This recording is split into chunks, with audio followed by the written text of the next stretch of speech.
birthday to Adele. Order. I'll just ask members to return to their seats before we move to question time.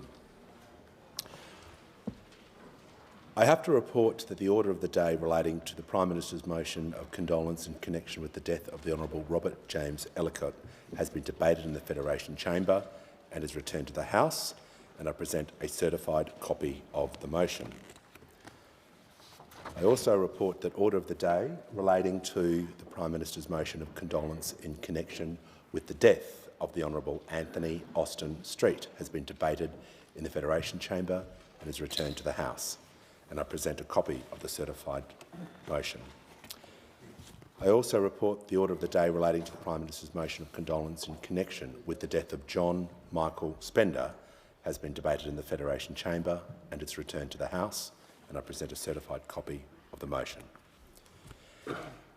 I have to report also the order of the day relating to the Prime Minister's motion of condolence in connection with the death of the Honourable Peter Keatston Reith has been debated in the Federation Chamber and is returned to the House, and I present a copy of the certified motion.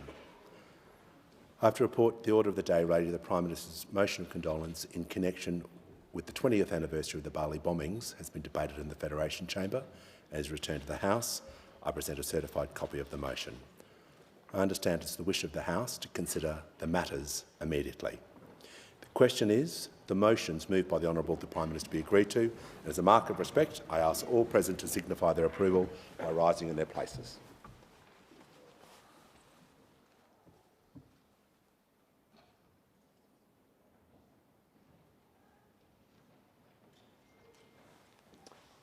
I thank the House.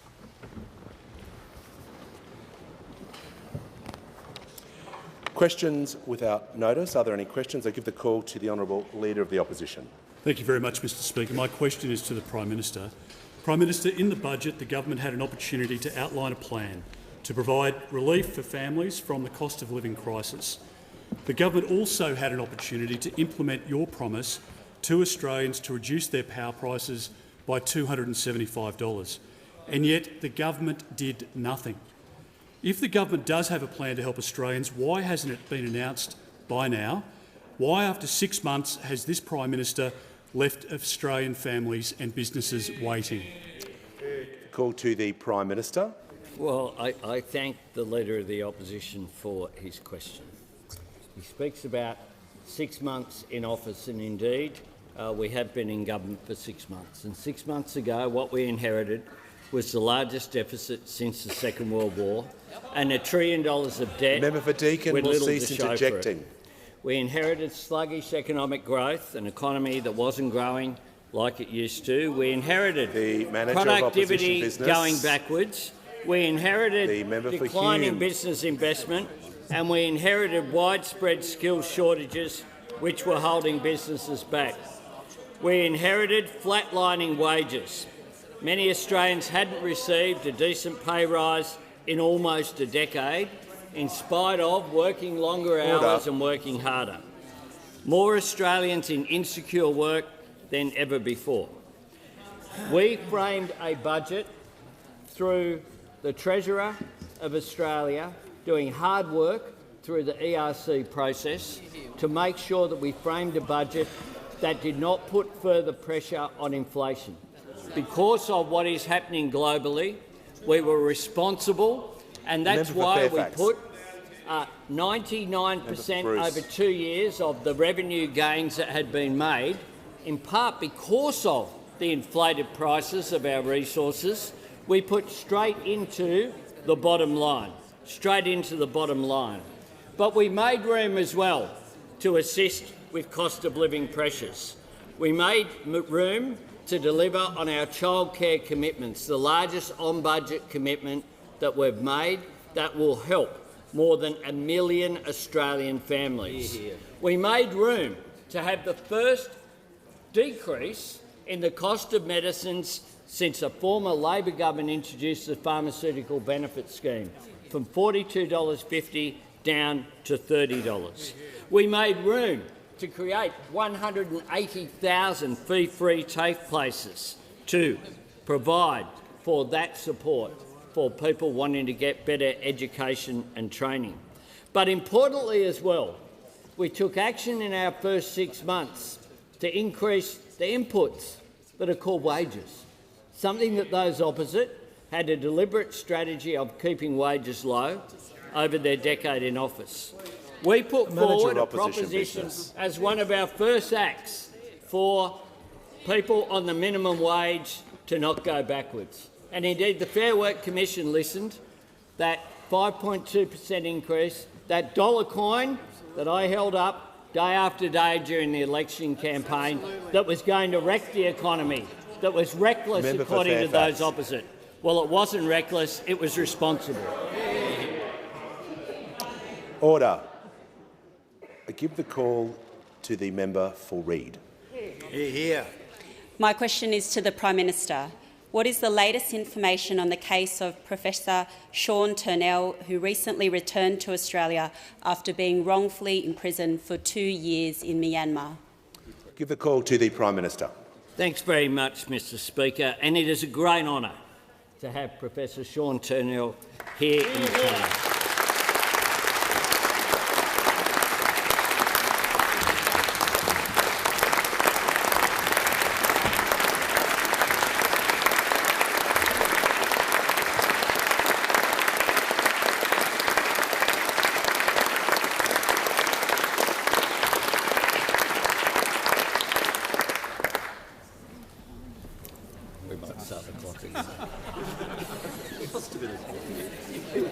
I give the call to the Prime Minister.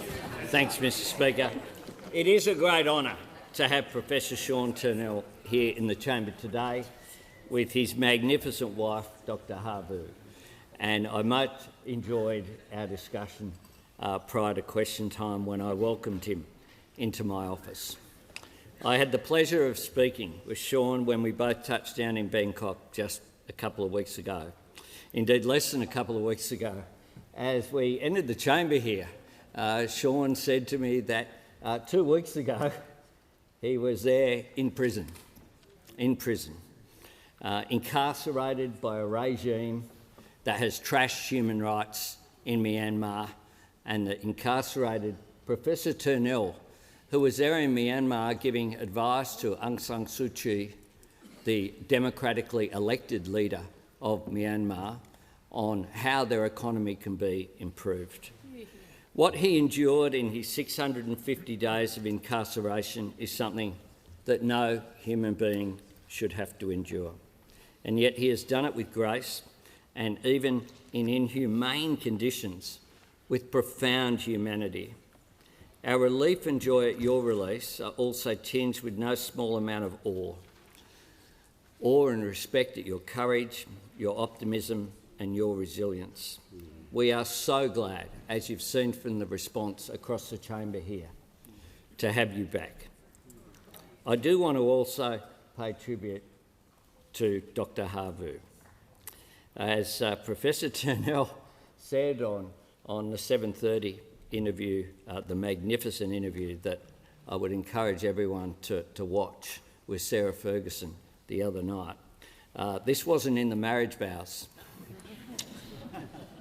There must have been times when you felt like you were in a prison of a different nature, but your determination, your fearless advocacy and the love that powered it all proved greater than the hate and everything that you and your beloved husband were up against. What happened to Professor Turnell should never have happened. But, as he said to me in our conversations, he was so grateful for the support he received from DFAT and our consular staff. And today I want to pay tribute to those who provided those glimmers of hope with their deliveries and their advocacy. They gave him hope during dark times. I want to acknowledge the efforts of Foreign Minister Penny Wong and her team in securing his release. In particular, on behalf of Australia, a grateful nation, I thank the exceptional assistance that we received from our ASEAN partners and our other friends, including Japan, in securing Professor Turnell's release. It was a very good day. Professor Turnell struck me with his humility upon his release. It was quite extraordinary. I am so pleased that he is now looking, it must be said, a fair bit healthier after what was an awful time. Most of all, I want to thank Professor Turnell for being here today and for displaying the absolute best of the Australian spirit, the absolute best of the Australian spirit. And I thank all those from across the political spectrum, from across our community, who all campaigned so strongly and so consistently to secure the release. You are a most welcome guest, as is Dr Havu. And on indulgence, the Leader of the Opposition. Thank you, Mr Speaker. I want to join with the Prime Minister's fine words and welcome our two very special guests to the chamber today, and also to their family and friends who are here to provide support. There was much excitement up in the gallery as there was here on the floor of the chamber. And I heard the Prime Minister speak yesterday at our 34 Squadron Christmas drinks about the story, Sean, of your request for the first meal, which I think was a pub meal that you requested. A pretty simple request facilitated by the Royal Australian Air Force and the fine work that they undertook. I too want to congratulate all of those officials who have been involved in this fight for a long period of time. I want to say thank you to the Prime Minister, thank you to former Prime Minister Morrison, acknowledge the work of Foreign Affairs Minister Penny Wong and her predecessor Maurice Payne. We spent many hours around the National Security Committee table looking at every possible angle of how we could exert pressure, work with those neighbours, people in the region, across ASEAN, indeed any influence from any partner across the world, covert and overt, in providing assistance to see the early release of Sean Turnell.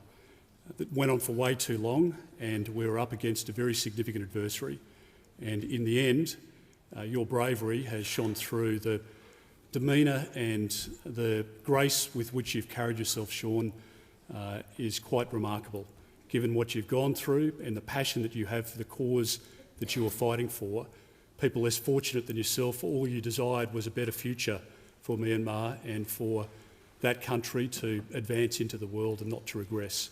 And that is on display in every public appearance that you have as well. And as you point out, for your long-suffering wife as well, we just acknowledge what you as a family have gone through, the pain, the separation, the pressure that puts on individuals, on a relationship, the anxiety that it creates. But now, of course, the love that you can share, which is shared by our nation with you, and we wish you every success into the future. And on behalf of the Parliament of Australia, a very warm welcome to Professor Turnell and his wife, Dr Havu. And I'll give the call to the Deputy Leader of the Opposition. My question is to the Prime Minister. This week, the RBA Governor offered an unqualified apology to any Australian affected by his advice that interest rates would stay low. Given just months ago, the Prime Minister went even further than Governor Lowe and actually promised cheaper mortgages, why has he failed to offer the same apology to the Australian people? Give the call to the Prime Minister. I thank the member for her repeat of a question. Let me go through the issue very clearly, which is the Help to Buy scheme, which is a shared equity scheme that I announced at the ALP election campaign in Perth, is that a shared equity scheme. So if you have, a bit like if you have 100% of a mortgage by yourself, then you pay 100% of the interest yourself. If you have a shared equity scheme, then by definition, a portion of that is not paid by yourself. That's right. Oh, yep. That's what a shared equity scheme is. It is completely relevant. It is the way that it works. If you don't understand it, I suggest you talk to the New South Wales government that's implementing a scheme in the Liberal Party, or the Victorian government, or the WA government, or indeed have a look at what the former Prime Minister, Scott Morrison, had to say about such schemes in the past. Give a call to the member for Swan.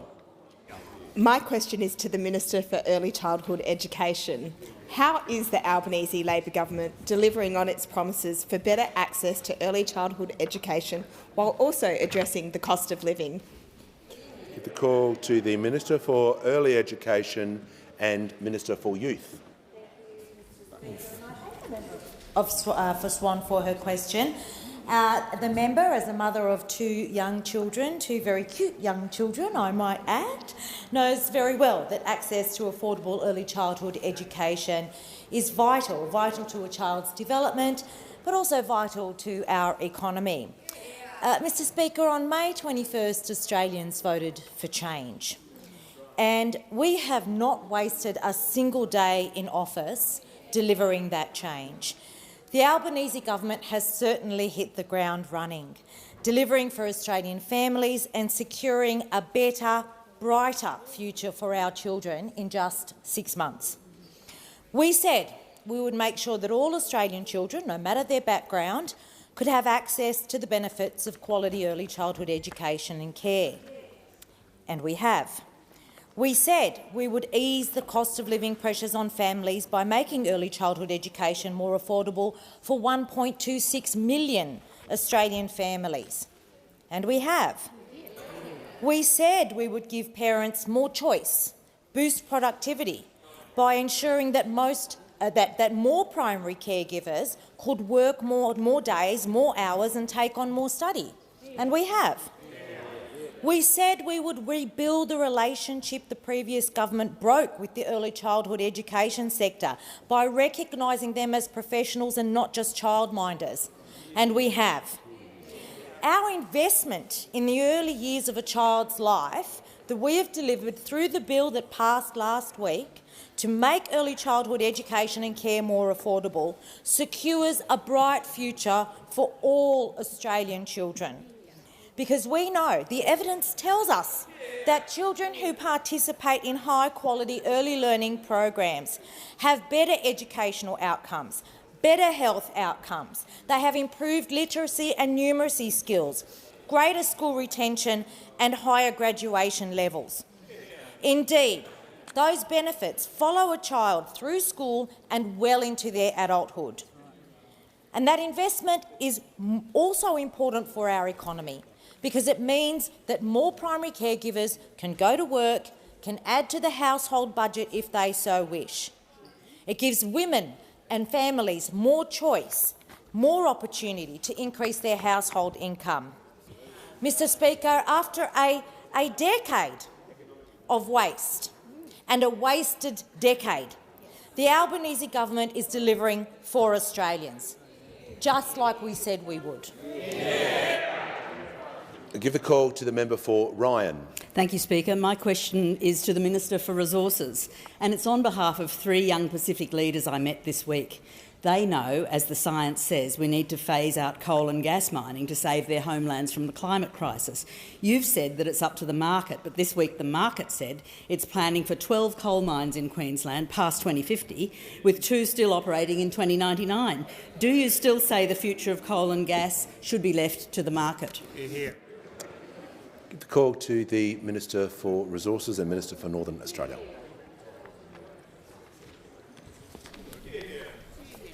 Thank you, Mr Speaker, and I thank the member for her question. Well, it is true the market will dictate, the international market will dictate what coal is sold from this country, equally what gas is sold from this country, equally what iron ore is sold from this country, as it does for higher education exports, for all the things we export. For commodities themselves, they of course support this economy and have done for many years, coal indeed since 1801. And I accept your comments about the people that you met with, and of course their concerns are entirely justified, and we share their concerns, and that's why this government is taking action on climate change. We have legislated targets in this place, and I know you and others here have supported them. Obviously not everyone, but certainly enough people to make sure that that legislation passed. This government is committed to net zero emissions by 2050. The Minister for Climate Change and Energy is right now working on the very important reform to the safeguards mechanism. We will make sure that all of those high-emitting industries in this nation do reduce their emissions so that we can reach net zero emissions by 2050. The truth is, as well, of course, other nations have chosen to reach net zero emissions well before this country did. Japan, Korea were all ahead of this country in making that pledge. These are the countries that continue to purchase our coal and our gas and also iron ore. And two of those things make, of course, the all-important steel, which will be required for the infrastructure right around the world, including in rebuilding the new capital of Indonesia. So the commodities of Australia will build the future of our region, and with our region, whether it be the Pacific or North Asia, Southeast Asian nations, we'll also work together to combat climate change so there is a future for all our children and all our people. Give the call to the member for Holt. Thank you, Mr Speaker. My question is to the Treasurer. In its first 6 months, how has the Albanese Labor government acted to manage the economy in the interest of Australians? What policies and approaches have been changed? Give the call to the Treasurer. Thanks very much, Mr Speaker, and thanks to the member for Holt for another important question. She is a warrior for working Australians and the vulnerable in her community, and once again asking about an important matter. The government changed hands just over 6 months ago at a time of slowing global growth, a war in Europe causing havoc in energy markets, feeding high and rising inflation and rising interest rates around the world. And since then, these global challenges have intensified, putting more pressure on Australia, on our economy and on Australians. And when a bad government hit the fence in May, Mr Speaker, it was replaced by a new government prepared to take these big economic challenges seriously, to talk up to people, not talk down to them, not spray money around and make inflation worse, not sit on our hands while the skills crisis intensifies, not pursue a policy of deliberate wage stagnation, not ignore the big challenges in energy and aged care and in the budget. These were the defining features and the defining failures of a decade of economic mismanagement, Mr Speaker, and they made us more vulnerable to the sorts of international shocks we're seeing in the global economy.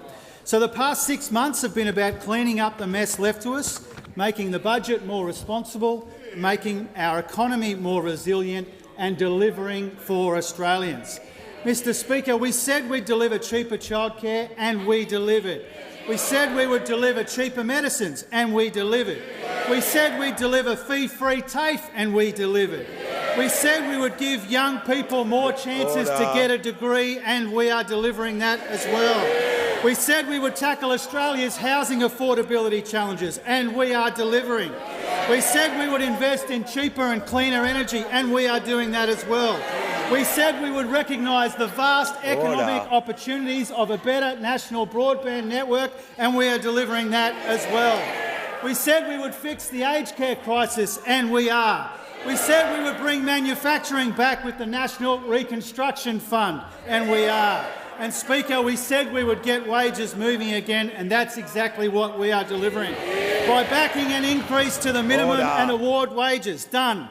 By backing a wage increase for aged care workers and paying for it, done and getting it done. And by fixing a broken bargaining system, and we are delivering that as well. We said we would do these things and we are, because we told the Australian people we would put them front and centre again. We would take their pressures seriously and we would build a better future together, and that is exactly what we are delivering. Members will cease banging their desks. It's highly disorderly. I mean it. Give the call to the member. Order. When the House comes to order, the member for Lindsay will be heard in absolute silence. And give her the call. Thank you, Mr Speaker. My question is to the Prime Minister. Before the last election, you promised Australians 97 times you would lower their energy bills by $275. Since then, you've been asked 26 times in this place whether you stand by that commitment, and on each occasion you have refused to answer. Why have you broken this solemn promise you made to Australian households and businesses? Order. The member for Bruce. I give the call to the Prime Minister. Member for Fairfax. I thank the member for her question and for the excitement she's creating on her side of the House. Waking them up over there, waking them up over there. It's a good thing. It's a good thing. Can I say this? That the manager of there are opposition business. two fundamental issues that the government is dealing with. One of those, and you might be aware of it, it gets a bit of attention from time to time, is the Russian invasion of Ukraine. And what the Russian invasion of Ukraine... The Leader of the Opposition will cease interjecting. The louder he yells, Mr Speaker, the louder he yells, the more frustrated he is. The Prime Minister will return to the question. So the fact is that the Russian invasion of Ukraine, which the Leader of the Opposition, order. The Prime Minister will take a pause. There's far too much more. I deliberately said I wanted to hear the member for Lindsay in silence. The Prime Minister deserves the same respects. The House will come to order and he will be heard in silence. Give him the call. Thank you, Mr Speaker. I will take the interjection from the opposition leader, who just interjected, as he does consistently, which is that the Russian invasion of Ukraine occurred before we released our energy policy, which was, in fact, in December of 2021. The war began in 2022. In 2022. The Prime Minister will pause and I will hear... Order! Members on my right. The member for Deakin. I'll hear the Leader of the Opposition on a point of order. Well, Mr Speaker, on relevance, the Prime Minister made a promise on 97 occasions. Resume your seat. Resume your seat. Resume your seat. You don't have the call. Order. The Leader of the Opposition will cease interjecting. I want some order in the House, and I call the Prime Minister. I'll give the Leader of the Opposition manager of tip, opposition business, which is, if you're going to interject across the chamber, make sure you're prepared to stand by your interjections. Whether it's yapoon and yapping, or whether it's when the war began with the Russian invasion of Ukraine. And as a direct result of the Russian invasion... The member for Fairfax, if he continues to yell, he will be warned, as will the member for Groom.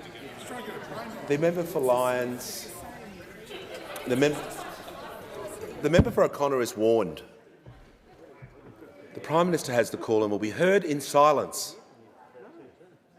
As a result of the Russian invasion of Ukraine, you have had global energy prices rise. That is a global phenomenon that has impacted, The member for Deakin is warned. That has impacted on gas and has impacted on coal prices. There are some advantages that Australia has in terms of the revenues that have been increased, which were reflected in the budget that was brought down in October. But that global response has had an impact here.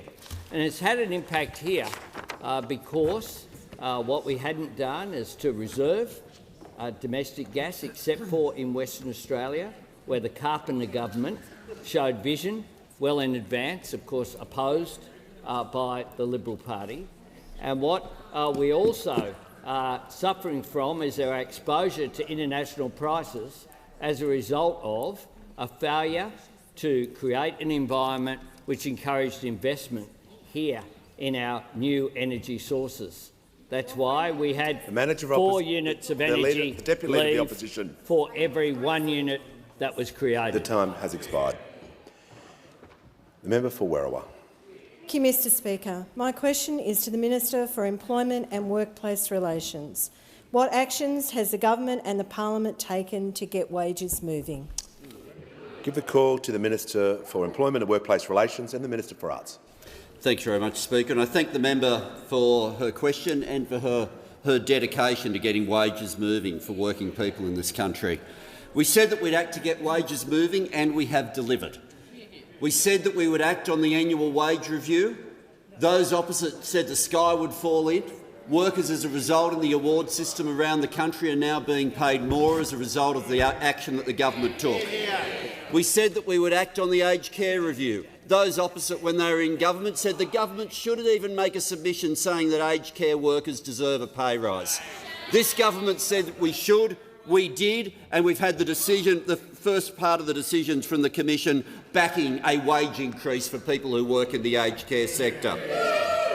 But we've also argued that you need to also change the law to get wages moving. And those opposite delayed for 10 years while they deliberately tried to keep wages low. And in the Senate right now, they are continuing to try to delay getting wages moving with the Secure Jobs Better Pay bill. There are 19 amendments to be debated in the Senate, 19 amendments that have been put forward. In 9 hours of debate, because of the behaviour principally of Senator Cash, how many amendments do you think the Senate's got through? How many? Zero. In 9 hours. So you might want to do the maths on how likely they're trying to delay this, how long they'll try to keep this going. In 9 hours of debate, those opposite are doing everything they can as if 10 years of delay wasn't enough. They want to now delay every extra minute, every extra hour they possibly can. Well, this government's view is 10 years of delay is long enough. People should not have to wait longer for gender equality to be an objective of the Fair Work Act. People should not have to wait longer for the sunsetting of agreements that have been in place since the work choices era. People should not have to wait longer for a bargaining system that works and gets wages moving. People should not have to wait longer for the banning of pay secrecy clauses. People should not have to wait longer for it to be illegal to advertise a job for less than the legal minimum. Those opposite dedicated 10 years to keeping wages deliberately low. And once Secure Jobs Better Pay goes through, we will have getting wages moving as a deliberate design feature of this government. Before I call the member for New England, I'd like to inform the House that present in the Distinguished Visitors Gallery today is His Excellency President Hugh of the National Assembly of the Socialist Republic of Vietnam and the official delegation. It's an honour to have you here in our Parliament, and on behalf of the House, I extend a warm welcome to you all. Give the call to the honourable member for New England. Thank you, Mr Speaker. My question is to the Minister for Climate Change and Energy. I refer to the government report based on October data titled Estimated Impacts of CFPS, which is coal-fired power stations, and associated coal mine closures. Do you acknowledge the report has been compiled, and will you release it? I'll give the call to the Minister for Climate Change and Energy. Well, thank you, Mr Speaker. I thank the honourable member for his question, and I think all ministers would expect a question on something that was on the front page of the newspaper. So no surprises there. Congratulations for getting to it when it was on the front page of yesterday's newspaper, Mr Speaker. And congratulations for that. And that's actually the least of the problems with the question, Mr Speaker. That's the least of the problems. Of course, the document the honourable member refers to does refer to the closure of Liddell Power Station and Bayswater Power Station. Liddell's closure was announced in 2015 and Bayswater was announced in February this year, Mr Speaker. Two common facts about those closures were that we weren't in office at the time, Mr Speaker. Two common facts about that are that those opposite were in charge at the time those were announced. The Minister will take a break. Order. Members on my right. The Assistant Treasurer, and I'll hear from the member for New England. Mr Speaker, I refer to Standing Order 104 Part A, which is quite exact, that he must be directly relevant to the question. At this stage, he has not been directly relevant as to whether the report has been compiled, and will he release it? The Shadow Minister will resume his seat. The Minister is in less than 1 minute into his question. He is being directly relevant by referring to the report, and I'll ask him. The member for Wannon is warned. The member for Wannon has a habit of just going off script when he feels like it, and I want to warn all members. This behaviour continues, people will leave the chamber. It may be the last day, but you will leave the chamber. The member for Wannon will leave the chamber under 94A. I can't be clearer. If someone is warned, that means rein it in. We give the call to the Minister for Climate Change and Energy. And to be fair to the honourable member who asked the question, he had a plan for Liddell. He planned to nationalise the Liddell Power Station, Mr Speaker. If only he was in a job where he could have done something about that. I mean, if only he had a role in the government, Mr Speaker, where he could have made a decision. The former Minister for Energy had a plan for Bayswater when it was announced the closure. He issued a press release saying the Morrison government expects the market to step up. That was his big plan, the market to step up to deal with the closure of Bayswater. That's all he had. I guess that was better. That was better than the closure of the Eraring power station, where the minister didn't even know it was being closed until he read it in the newspaper. That was the level of trust between the New South Wales Energy Minister and the Federal Energy Minister. The New South Wales Energy Minister, the Liberal Minister, was involved in the planning of the closure. He didn't trust the Federal Minister to tell him. Now, we know that regions are going through economic change. None more so than the Hunter, Mr Speaker. None more so than the Hunter going through economic change. That's why we have plans. Those opposite don't get it. We saw the cosplay coal mine senator, Senator Canavan, in the Hunter the other week. He tweeted, he said, at Liddell Power Station, thanking the workers, a picture of the power station. It was Bayswater Power Station, Mr Speaker. That's how much they understand. I tell you who does know the Hunter, the member for Hunter, and the member for Patterson, and the member for Shortland, and the member for Newcastle, because they're delivering. They're delivering an upgrade to the Newcastle airport. They're delivering the Muswellbrook bypass. They're delivering the Muswellbrook Town Centre upgrade. We're delivering. The member for Patterson and I are delivering for MGA Thermal $1.3 million to support them, which was delivered today. That's what delivery looks like, Mr Speaker. What that side of the House looked like was a whole lot of words and a whole lot of nothing. The member for Kennedy is seeking the call. I think I've ever raised a point of order before, Mr Speaker. But, you know, there are 5 power stations closing. The question is asked about... Resume your seat. I appreciate the member's feedback, but this is not the time to give it. Order. I'll hear from the member for Lalor. Thank you, Mr Speaker. My question is to the Minister for Government Services. I refer to the minister's previous answer regarding government contracts and further media reports this morning. What more information has emerged, and what are the circumstances and performance of the relevant ICT contracts in the minister's portfolio, including any probity issues? Call to the Minister for the National Disability Insurance Scheme and the Minister for Government Services. The new revelations in today's media are concerning. Since last week, I've ascertained the following. 4 contracts were issued to Infosys to a total value of $274 million to upgrade payment software and human services, called the ECE project. It's still going. The timeline for ECE is as follows. 2 October 2018, ECE tender opens. 3 companies, including Infosys, shortlisted.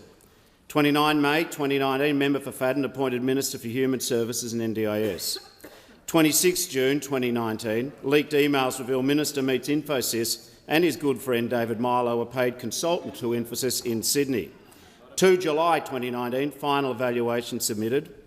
Negotiations as to value and period of contract continue for another 4 months. 8 November 2019, Infosys finally awarded contract for first of 4 contracts valued $18 million. 19 November 2019, Minister meets Infosys. 30 December 2019, Minister meets friend Milo at Gold Coast, triggers email from Milo saying Minister gave insights on progress of Infosys and future opportunities. 1 February 2020, Minister guest speaker at Infosys conference at Melbourne Park on afternoon of the Australian Open finals. 1 July 2020, Infosys awarded a further $142 million contract. At the same time, wheels start to come off the project. It has to be overhauled, and one of the unsuccessful tenderers called in to resuscitate the project. In light of these facts and other materials from the Synergy 360 papers, I've asked agencies a range of questions, including: did the former minister ever alert the department he was meeting Synergy 360 and/or Infosys up to and after its successful bid? Were unsuccessful rival ECE bidders IBM and Accenture ever notified of the member for Fadden's meetings with an Infosys consultant? What, if any, were communications between the minister or other persons in his personal office and Services Australia and Department about the progress of the ECE contract pre- and post-Infosys being awarded the contract? Were the status reports of the ECE project provided at least monthly to Minister Robert and any of his personal staff? What, if any, contracts were awarded to Synergy 360 clients in areas of responsibility of Minister Roberts, including but not limited to Delve, Adobe, Infosys and Salesforce? And finally, I remind members of Parliament and the member for Fadden, after an unfortunate development this morning, please come through my office if you have any requests of the relevant agencies. Do not do what you did this morning and inappropriately task and pressure public servants who are no longer your ministerial responsibility. Order. Order. Members on my right will come to order. The member for Hunter.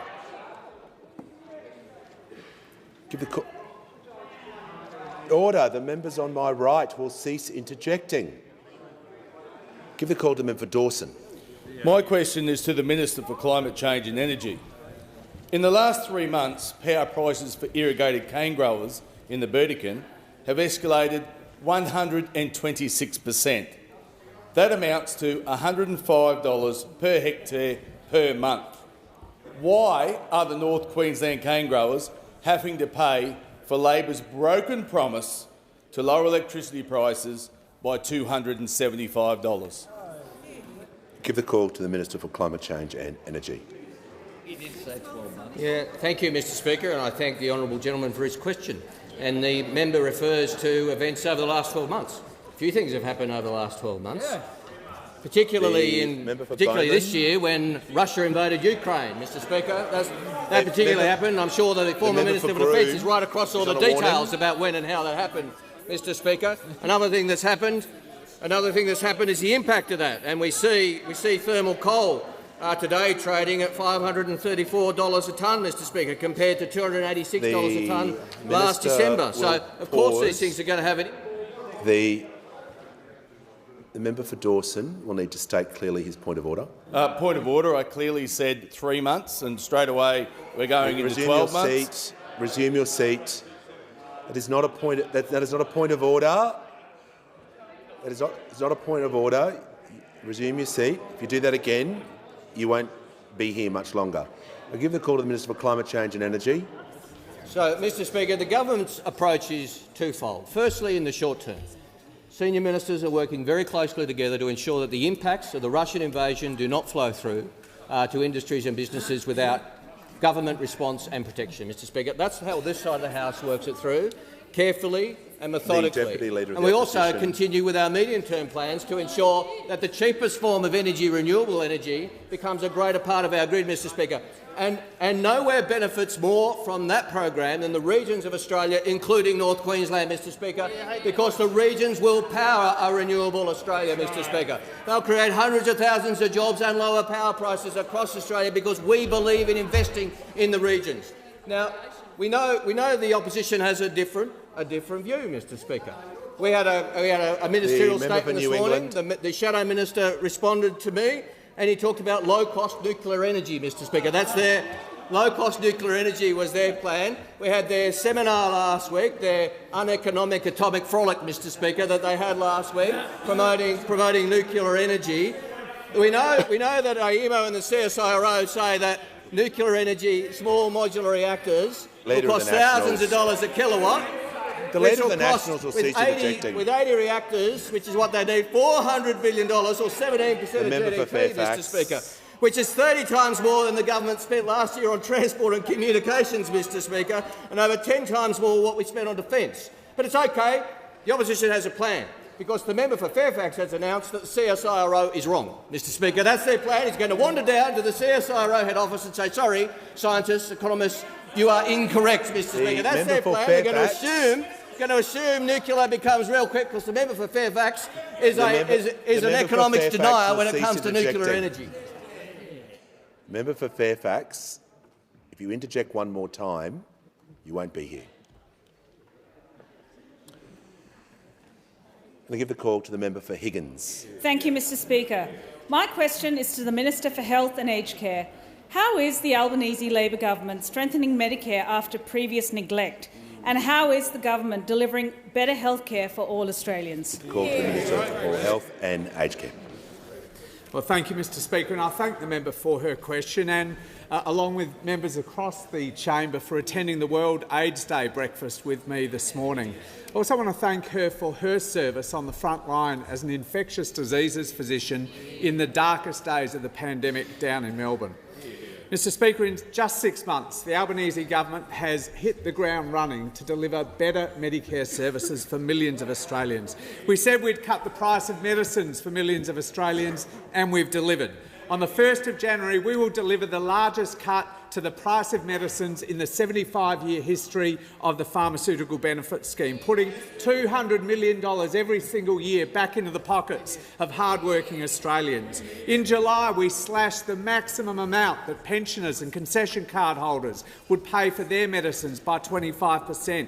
And in September, we cut the price of more than 2,000 brands of medicines, putting $130 million back into the pockets of Australian patients. And, Mr Speaker, since July, we've added 54 new and extended listings to the PBS. We said we'd expand access to constant glucose monitoring devices for all Australians living with type 1 diabetes, and, Mr Speaker, we delivered. We said we'd subsidise access to the next generation Omnipod insulin pumps, and, Mr Speaker, we delivered. Mr Speaker, we said we'd work to close the gap in First Nations health, and we've delivered 500 First Nations health workers, funding to combat rheumatic heart disease, and 34 dialysis units, all through the October budget. We expanded access to life-saving antivirals for COVID, particularly for over 70s, and eligibility for the 4th dose of the vaccine. And we were one of the few countries to secure doses of the 3rd-generation monkeypox virus. We said we'd crack down on cosmetic cowboys, and we've delivered. We said we'd make it easier to recruit GPs in our regions, and we've delivered. We said we'd address rural workforce shortages, and we delivered a $185 million rural workforce package in the budget in October. We said we'd fund comprehensive cancer centres in Perth and Adelaide and Brisbane, and we've delivered. We said we'd address gaps in hearing services for children in Tasmania and New South Wales, and, Mr Speaker, we've delivered. And yesterday, Mr Speaker, after 10 years of nothing happening, I announced this government's intention to make us a world leader again on tobacco control and to start the fight against vaping finally, Mr Speaker. There is still so much to do, Mr Speaker, but we are already delivering on our promise to strengthen Medicare and to cut the price of medicines. Give the call to the honourable member for McKellar. Thank you, Mr Speaker. My question is for the Minister for Environment and Water. Minister, a renewable economy must be a circular economy. Solar panels, wind turbines and lithium batteries have an end of life, and we cannot afford to trade one environmental problem for another. According to the CSIRO, Australia is only recycling 10% of its lithium batteries. What is the government doing to ensure solar panels and lithium batteries are recycled here in Australia? Give the call to the Minister for the Environment and Water. Thank you so much, Mr Speaker, and thank you so much to the member for McKellar. She's absolutely right on two fronts. Australia has to be a circular economy, and we've got a real issue with solar panels and batteries. from the solar industry. Of course, it's fantastic that more people are putting solar on the roof. We've got about 3 million Australian households and businesses that have got solar panels on the roof now. They're saving money for themselves. They're saving about $1,000 a year for an average family. They've reduced emissions by close to 18 million tonnes in 2021. Fantastic achievement.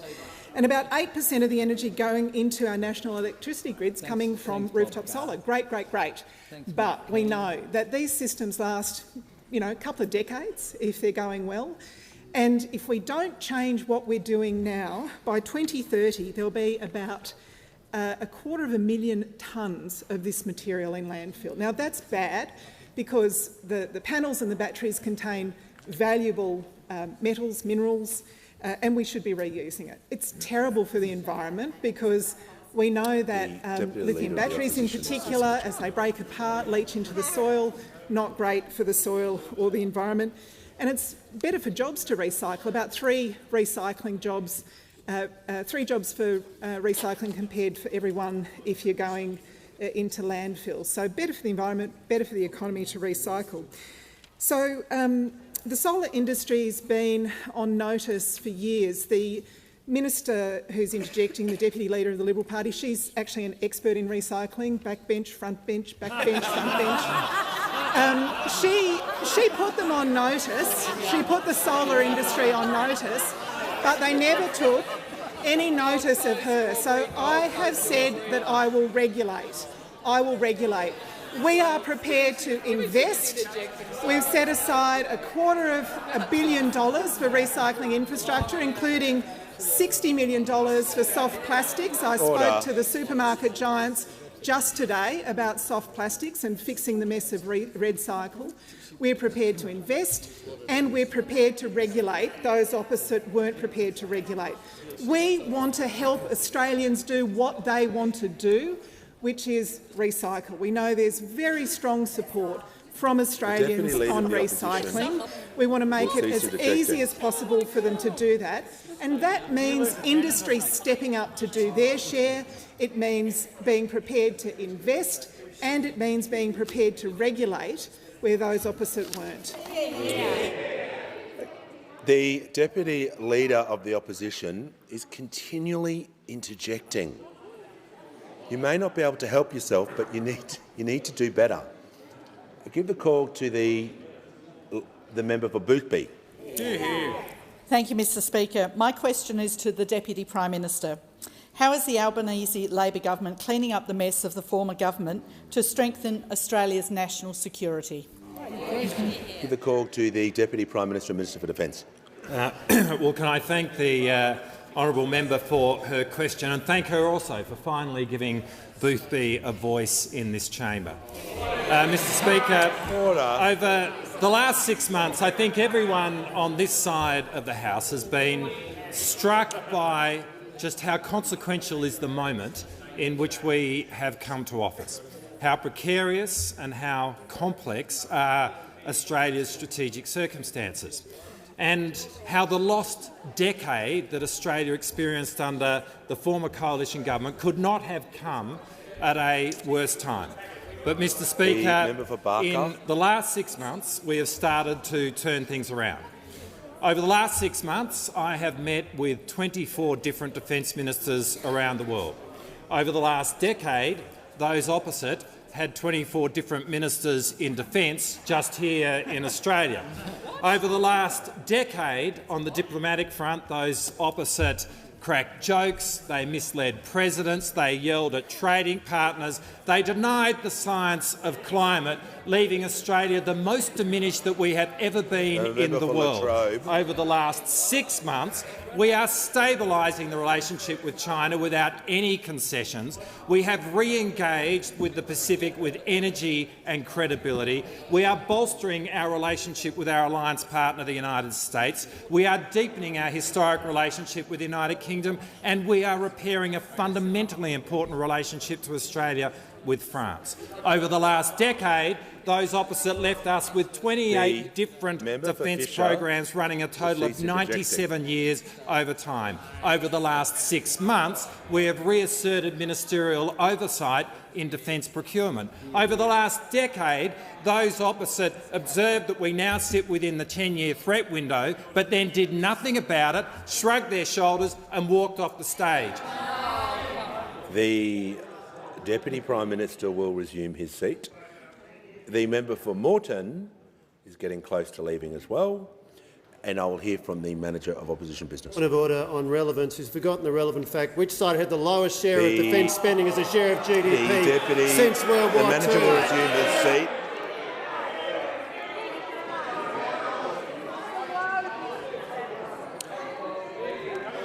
Order. When the House comes to order, it was pretty clear yesterday if that was to happen again, people would leave the chamber. Out of respect for the manager's position, that's the last time. Give the call to the Deputy Prime Minister. Thank you, Mr Speaker. Over the last 6 months, we have engaged in the single biggest re-evaluation of Australia's strategic posture in more than 35 years. And well may they shout, Mr Speaker, because over the last 10 years the total sum amount of defence policy on that side of the House has been shouting at the world while allowing Australia's hard power equation to diminish. And as a result, we were being left weaker. Because at the end of the day, there is a vast difference between being obsessed with the politics of defence and actually doing defence policy. Well, Mr Speaker, under the Albanese government, we are very different. Australia is back to being very serious about defence. We are making the hard calls in relation to defence policy, making the hard decisions so that in this very difficult world we can keep Australians safe. The Leader of the Opposition. Thank you very much, Mr Speaker. I seek leave to move the following motion forthwith. Order. That this House notes, A, before the election, the Prime Minister promised on at least 97 occasions that Australians would receive a $275 cut in their power bills. B, since the election, the Prime Minister has abandoned this promise and refused on 27 occasions to stand by this promise when asked about it in this House. And therefore, C, condemns the Prime Minister for cynically and deliberately misleading the Australian people. Slip granted. I call the order. I call the Leader of the Opposition. Order. Outrage. The Minister for Home Affairs. I call the Leader of the Opposition. Thank you very much, Mr Speaker. I move that so much of sessional and standing orders be suspended as would prevent the Leader of the Opposition from moving the following motion forthwith. That this House notes, A, before the election the Prime Minister promised on at least 97 occasions that Australians would receive a $275 cut in their power bills. B, since the election the Prime Minister has abandoned this promise and refused on 27 occasions to stand by this promise when asked about it in this House, and therefore C, condemns the Prime Minister for cynically and deliberately misleading the Australian people. Mr Speaker, as late as question time today, the Leader of Government Business, the Minister, Shadow Treasurer, the whole front bench has refused to back in this weak Prime Minister. And this Prime Minister, Mr Speaker, went to an election on integrity and saying to the Australian people he would look them in the eye and that he could be relied upon. And as it turned out, Mr Speaker, he completely deceived the Australian public. And not just on one occasion. This wasn't a slip of the tongue. This wasn't a Prime Minister that was in full flight during the course of a press conference and misspoke or moved off his speaking points, as we saw this Prime Minister regularly do in the election campaign. He made that promise on 97 occasions, Mr Speaker. Now, do you think that Australians were listening? Do you think, Mr Speaker, Australians were listening to what the Prime Minister said? I'll bet they were, Mr Speaker, because what he said was based on the research that the Labor Party had done during and up to the election in May. The Australian public wanted to hear from this Prime Minister, the then Leader of the Opposition, that they would get a cut to their electricity prices and to their gas prices if Labor was elected. So what did the machine men of the Labor Party do? They came up, Mr Speaker. They came up, and they are machine men. They're over there. They're over there in that advisor's box, giving the Prime Minister some desperate notes right now. And, Mr Speaker, let me say— Order. Order. And, Mr Speaker, they promised $275. The Leader of the Opposition will resume his seat. Order. The Leader of the Opposition will resume his seat. Members on my right, I'll hear— order. When the House comes to order, I'll hear from the Leader of the House. Mr Speaker, there are two rules that have normally been observed by both sides, and there are two groups that we don't target in debate. We don't target people's families and we don't target people's staff. Order. Members on my right. Members on my right, I'll be heard in silence. I'm just going to ask the Leader of the Opposition to rephrase that part of his response, and I'll give him the call. Mr Speaker, there were faceless men in the Labor Party who on research came up with a line that the Australian public, that they believed the Australian public wanted to hear. And this Prime Minister looked the Australian public in the eye on 97 occasions and told them that they would get a $275 cut to their power bills. 97 times. And do you know what's happened since the election, Mr Speaker? We have given every opportunity to the Prime Minister to repeat that claim, to say to the Australian public, you didn't mishear me during the election campaign. You aren't going crazy.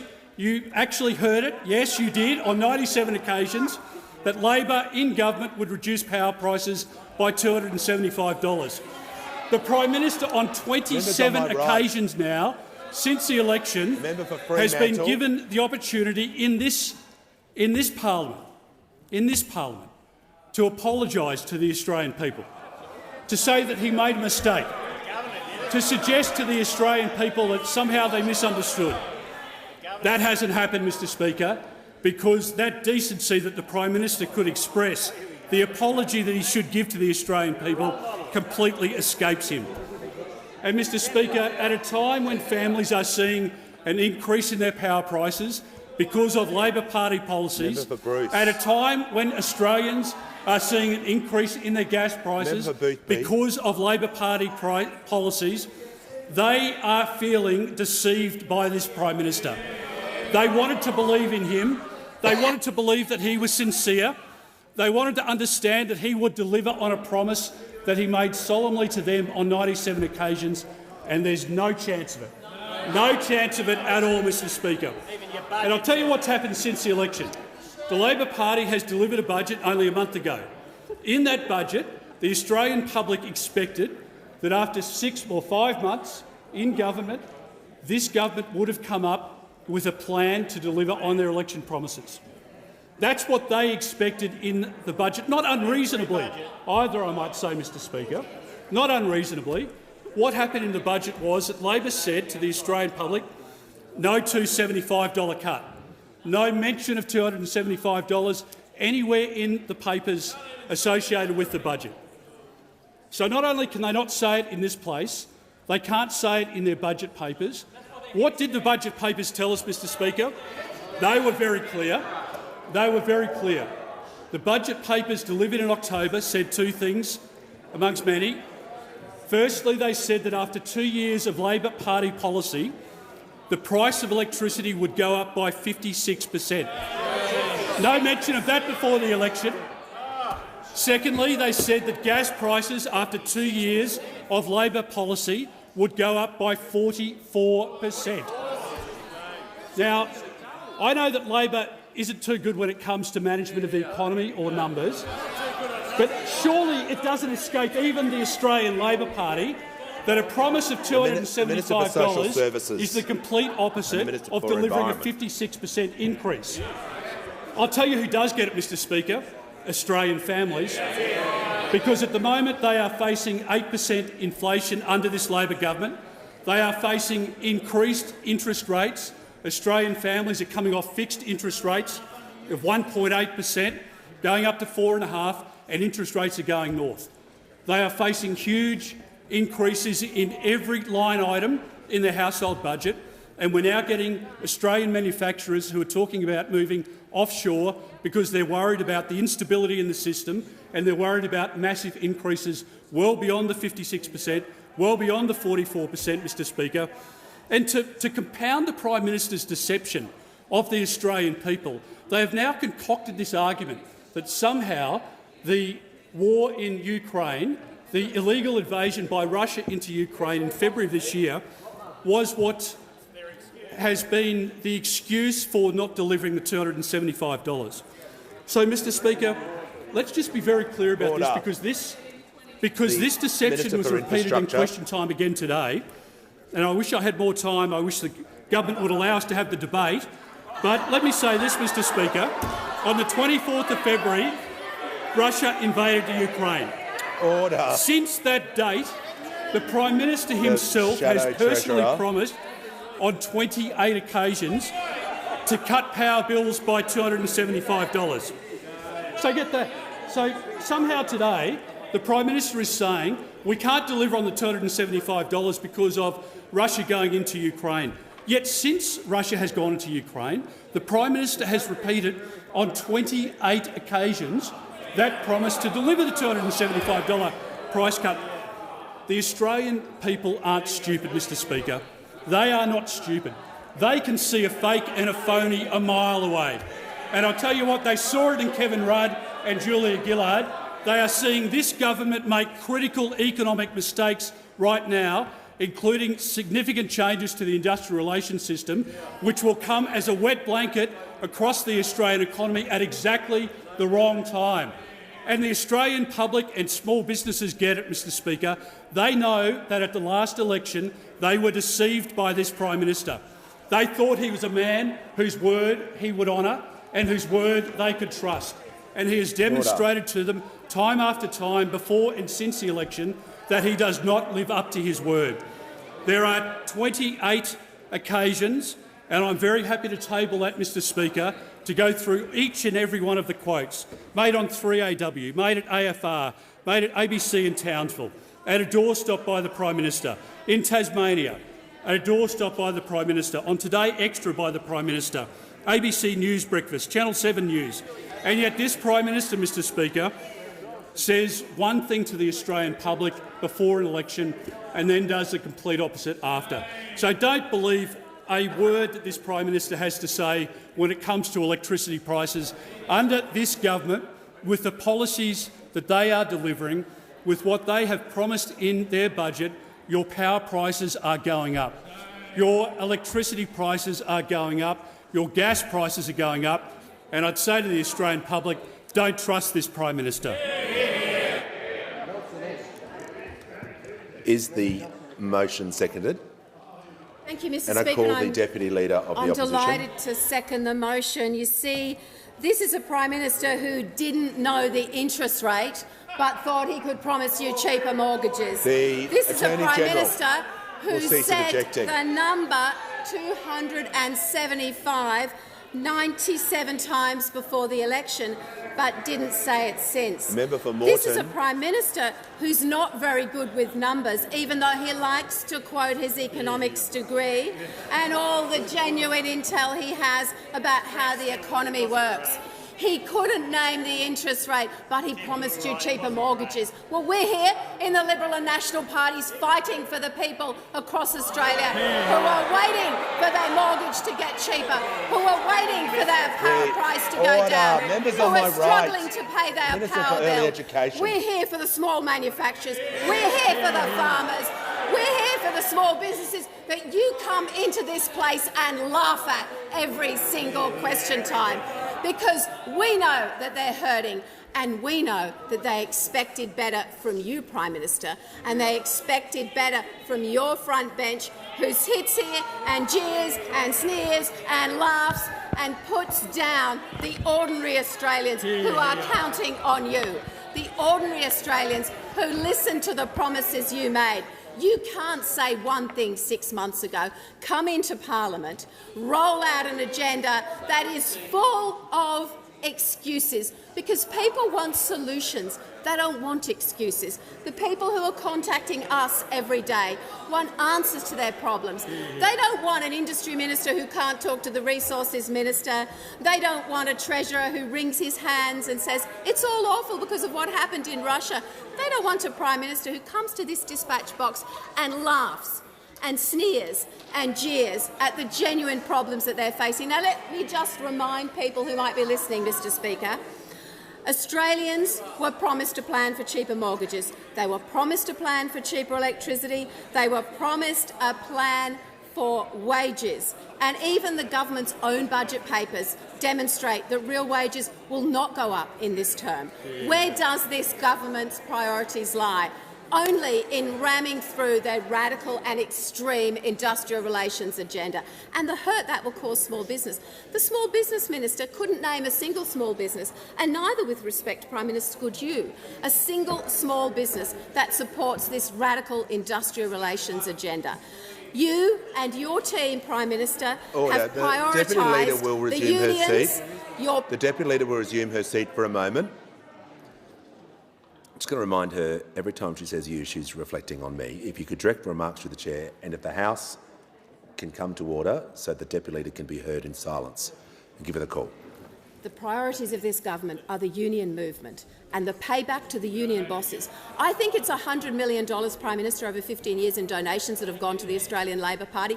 I guess that counts for something. I guess that means the payback needs to happen. And I guess that's why your radical and extreme industrial relations agenda has taken priority over the needs of ordinary families, of small businesses, of Australians who are hurting, who know that their energy costs are getting higher and higher. Your own forecast, your Energy Minister is reminding us how much energy is going up, how much more expensive it is going to be for households, how much the gas prices are going up. But never, never, never do we see a plan. So it's vital, Mr Speaker, that standing orders are suspended so that we can properly hold this government to account for the promise it has made, and the promise it has broken. And I want to remind people what those promises were. You would see real wage cuts. You would see cheaper mortgages. Your wages would go up. By the way, you don't get wages moving by putting the brakes on business, and that seems to be your only policy at the moment. Meanwhile, for people and householders, their energy bills are going up,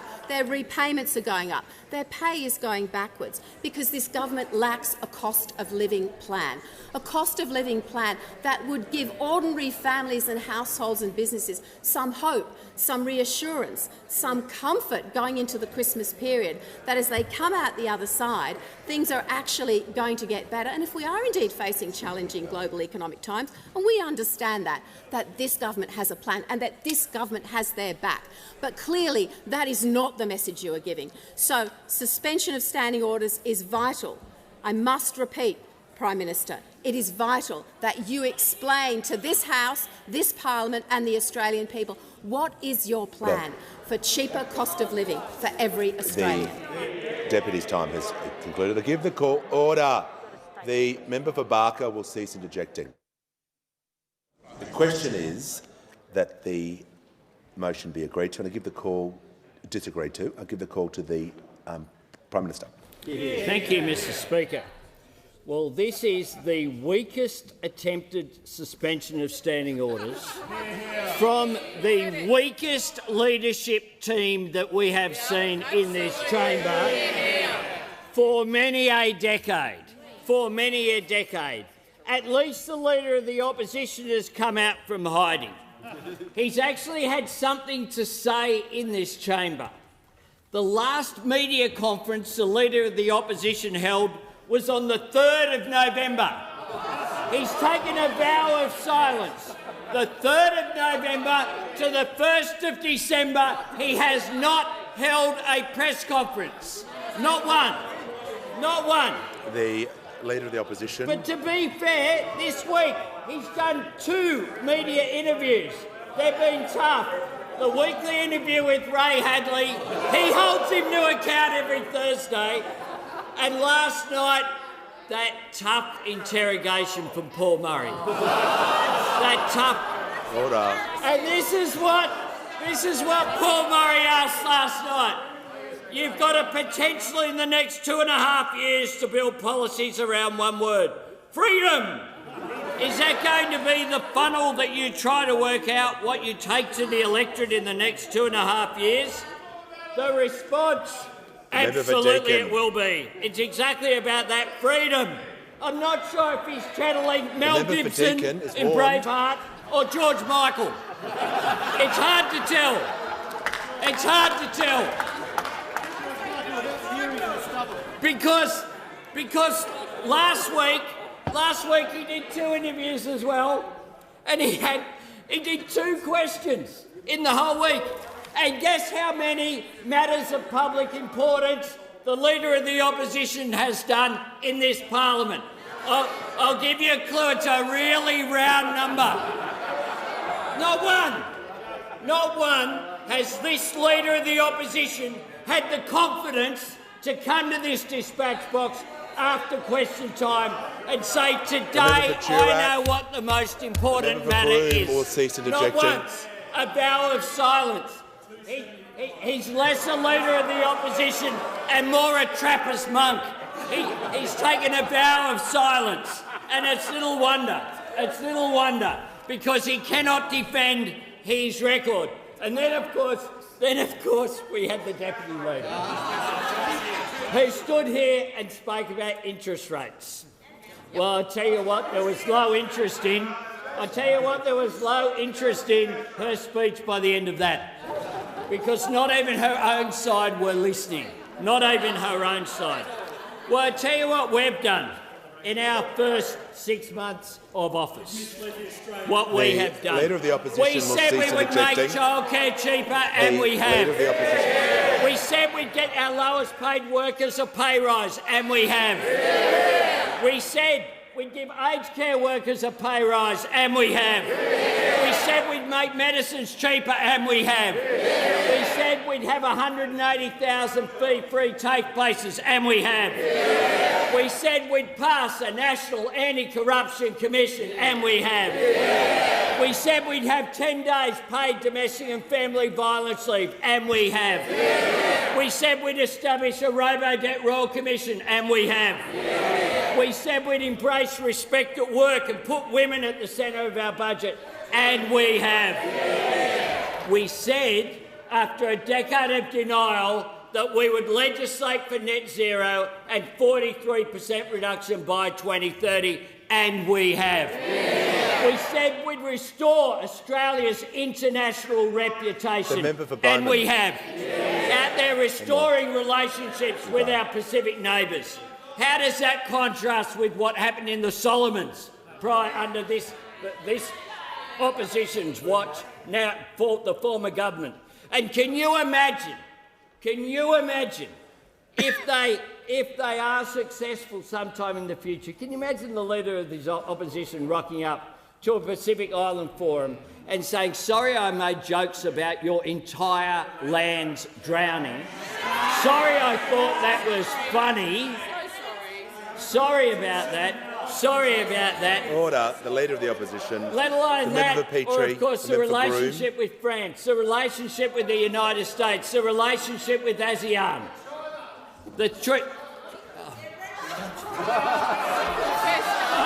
And then they talk about the relationship with China. Our major trading partner that imports more goods from Australia than the United States, Japan and Korea combined. And yes, I had a meeting with President Xi. Yes, I did. Because I believe, with no concessions, not one, no preconditions, because I believe that you can have an economic relationship with our major trading partner to defend the jobs and our national economy. And I make no apologies for that. We said we would put an end to a decade of delay and inaction and disrespect, a decade of cover-ups and secrecy, a decade of wages kept deliberately low, a decade of denying climate change, a decade of goading manufacturers to leave our shores, a decade of neglecting TAFE and training in aged care and health. And that is precisely what we have done. I am so proud of my team and what we have done in our first 6 months, delivering on promise after promise after promise. And it contrasts with their record. In their last 6 months, what did they do? They said they'd have a religious discrimination bill, and then they pulled their own bill. Wages were going backwards. They didn't order enough rapid antigen tests. They spent money from their disaster relief fund. Nope, didn't bother to get around to that. We have been looking after communities that have been suffering from the emergencies that have continued. They hid an energy policy. They hid an environmental report. They hid information. But most importantly, they hid who their ministers were. They had a shadow government.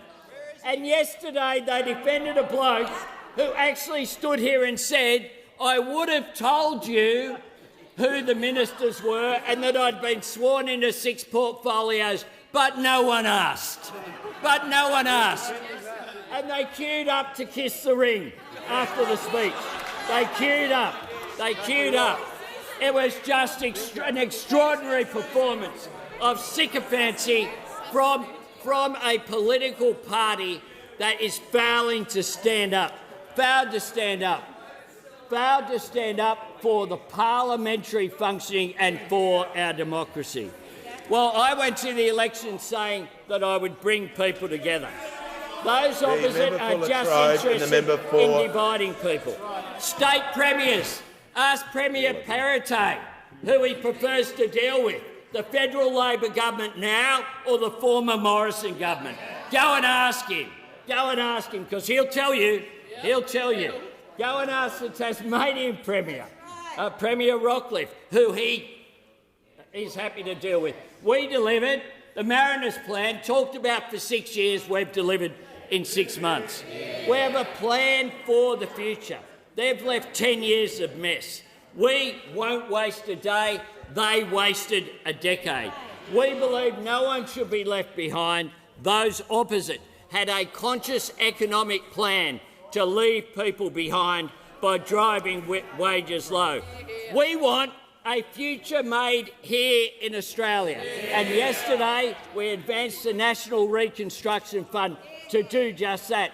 Contrast that with those opposite when a former Treasurer stood at this dispatch box and dared the car industry to leave, with real consequences for manufacturing and our capacity to have a complex economy.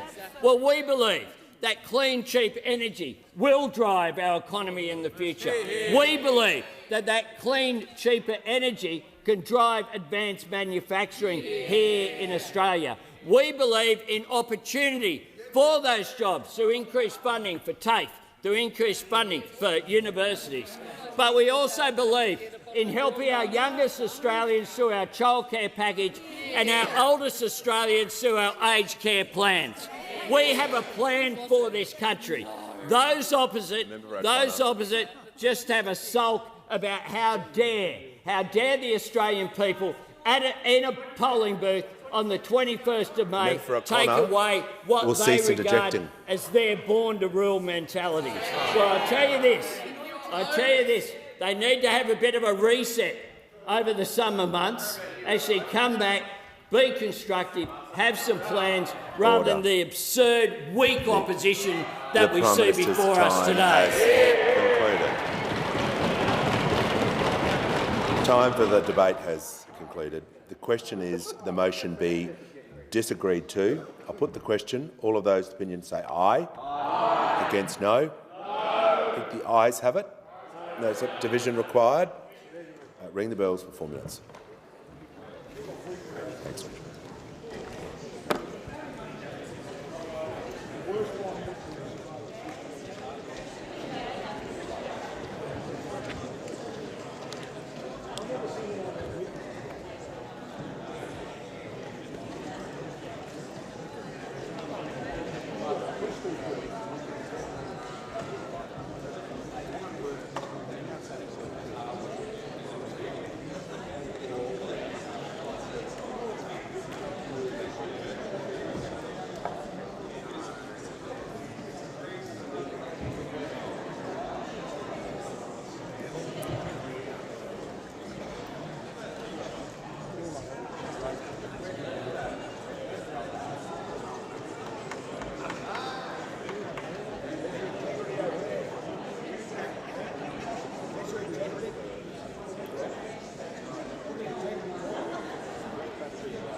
Lock the doors. The question is the motion be disagreed to.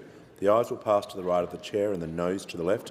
Appoint the honourable members for Werriwa and Bean as tellers for the ayes, and the honourable members for Parkes and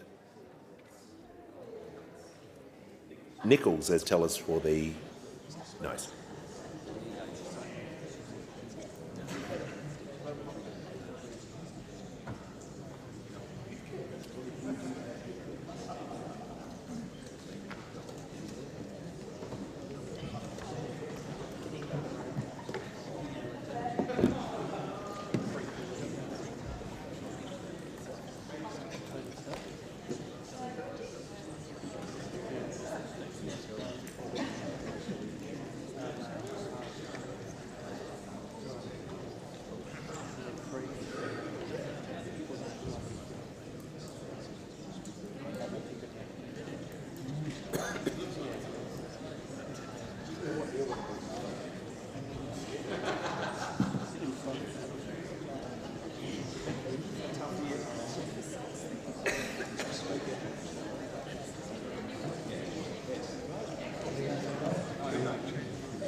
Order. The result of the division is ayes 83, noes 49.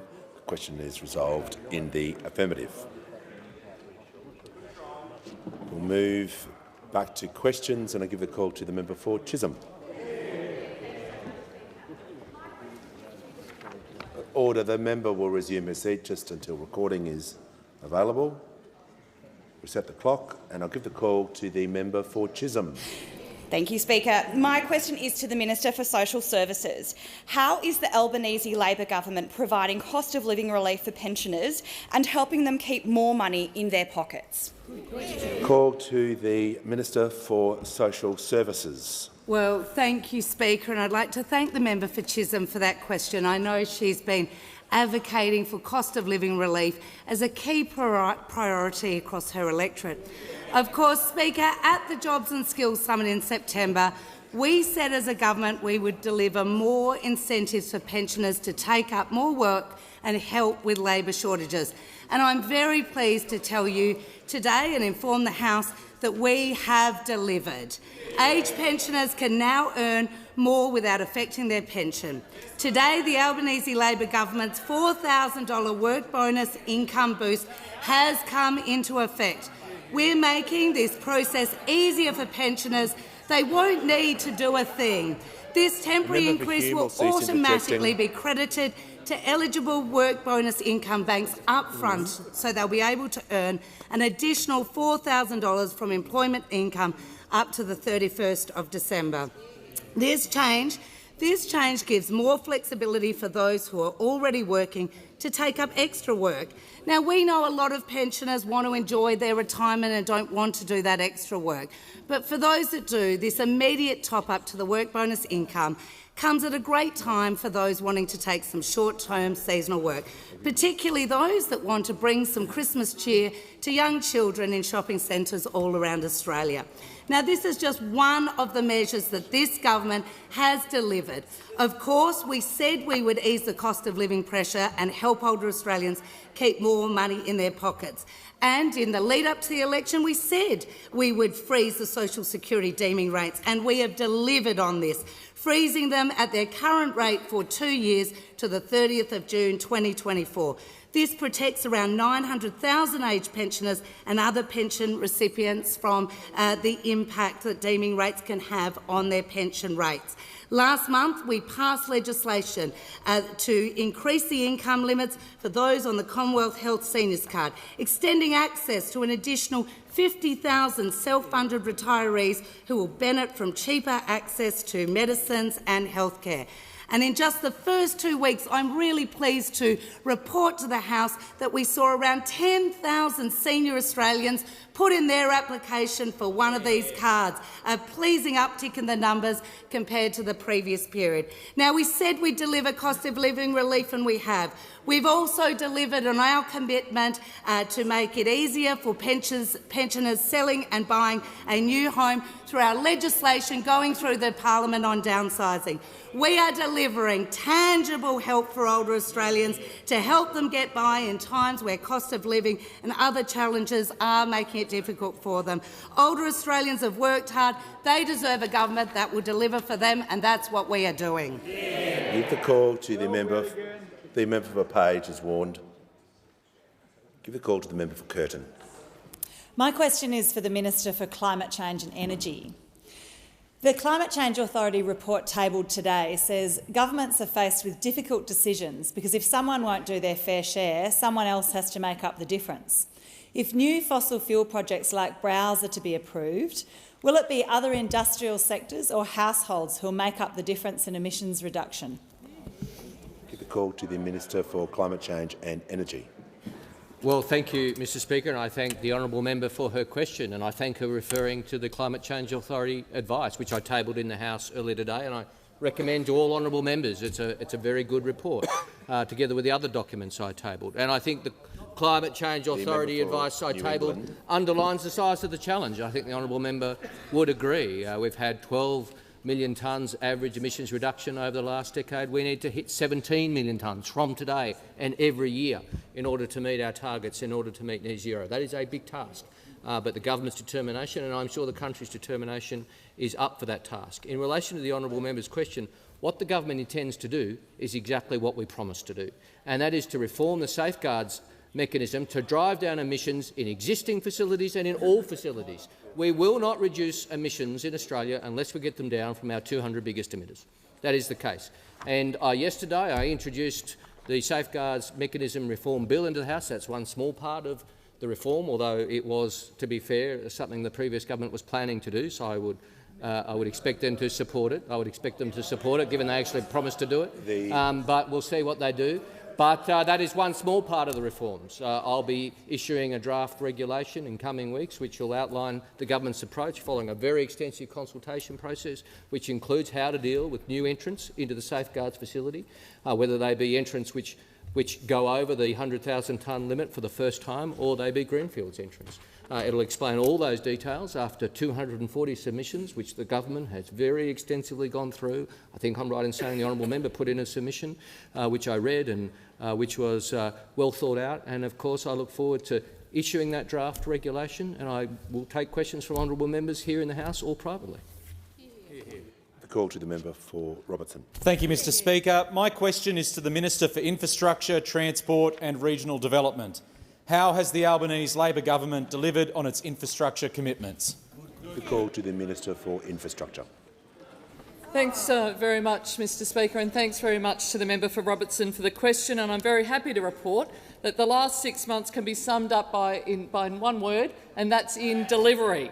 Since May, I've been to every single corner of this country, from the Torres Strait to Tasmania, from the south-east coast to Perth, and just about everywhere in between. In the member's own electorate, I've stood with him as we've talked about our commitment to deliver Avoca Drive, an important project for communities across his region. In New South Wales, I've stood with the member for Hunter as we delivered the funding needed for Coulsons Creek Road and the Muswellbrook bypass.